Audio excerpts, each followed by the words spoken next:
மத்தியான வெயில் கொளுத்தி கொண்டிருந்தது. மரத்தடியில ஒருத்தன் நல்லா தூங்கிக்கிட்டு இருந்தான். அப்ப அந்த வழியா வந்த விறகு வெட்டி அவனை பார்த்தான். கடுமையான உழைப்பாளியாக இருக்க வேண்டும். உழைத்த களைப்பால் தான் இந்த வெயிலிலும் இப்படி தூங்குறான் அப்படின்னு நினைச்சுக்கிட்டே போனான். அடுத்ததா திருடன் ஒருத்தன் அந்த வழியா வந்தான். இரவு முழுவதும் கண் முழிச்சு திருடி இருப்பான் போல. அதனால்தான் இந்த சுட்டெரிக்கும் வெயிலிலும் அடித்து போட்டது போல் தூங்குறான் என நினைத்து கொண்டே சென்றான். மூன்றாவதாக குடிகாரன் ஒருத்தன் அந்த வழியாக வந்தான். காலையிலேயே நன்றாக குடித்து விட்டான் போல, அதனால் தான் குடிமயக்கத்தில் இப்படி விழுந்து கிடக்கிறான் என நினைத்து கொண்டே சென்றான்.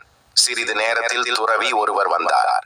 இந்த நண்பகலில் இப்படி உறங்கும் இவர் முற்றும் துறந்த ஞானியாகத்தான் இருக்க வேண்டும், வேறு யாரால் இத்தகைய செயலை செய்ய முடியும் என அவரை வணங்கிவிட்டு சென்றார். ஆமாம் நண்பர்களே, நாம் எப்படியோ நம் எண்ணங்களும் அப்படியே இருக்கும்.